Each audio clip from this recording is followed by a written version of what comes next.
Hi everyone, so today we are at the Stanley Park and we're here to see the totem poles, which is right behind you guys.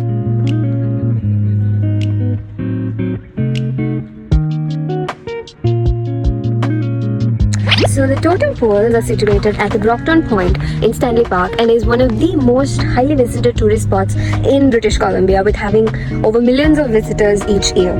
So each pole here has a very significant meaning and they represent different cultures and ancestral aspects which happen to the indigenous community. They also represent specific animals and other supernatural beings and beliefs that the indigenous clan or the community has. The totem poles were created by the First Nations of the Pacific Northwest to represent and to commemorate the ancestral history, events and traditions of the clan.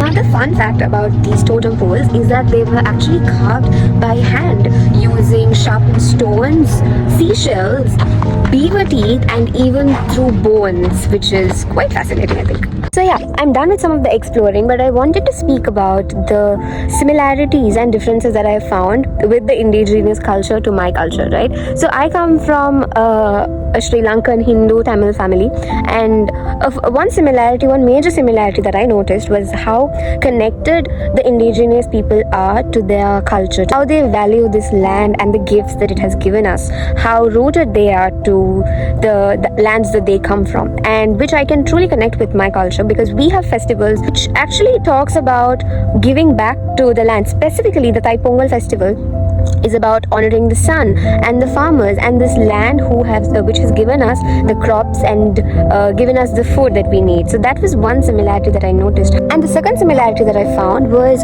how much they respect their ancestors, right? Through the different ceremonies and traditions, and how it is also carved in some of these totem poles. Now, in Hinduism, we have specific days. For example, we have the Adi Amavasai and the Chitra Paurnami. So these 2 days are specifically located for us to worship our ancestors, to remember the deeds that they have done to us and to respect them. Finally, the art of storytelling. Now, Hinduism is known for its stories like the Mahabharata, the Ramayana and things like that. And to see that the indigenous community also is very enthusiastic about their storytelling activities, and which are still found through their carvings and through the representations that they've made, is quite mind-blowing. And to know that two different cultures from two different corners of the world have so much similarities is in fact very fascinating and also enlightening, to be honest. Going on to the differences, one major fact that I found was the representation of gods, right? So in Hinduism we have a lot of gods. That was a major difference that I found. There was no specific god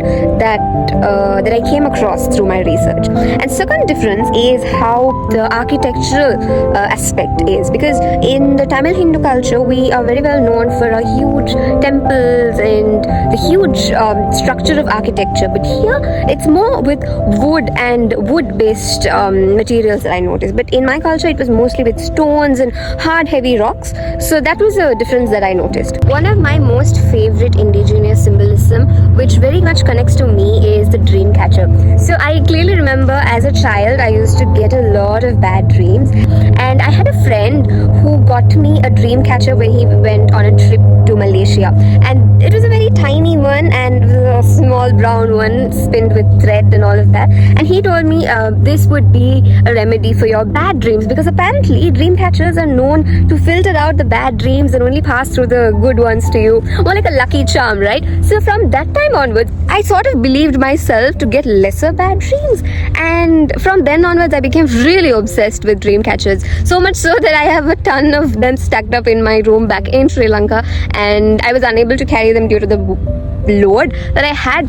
But one thing that would always represent or connect to me is the dream catcher, and how colorful they are and the kind of new perspective that they bring into my life.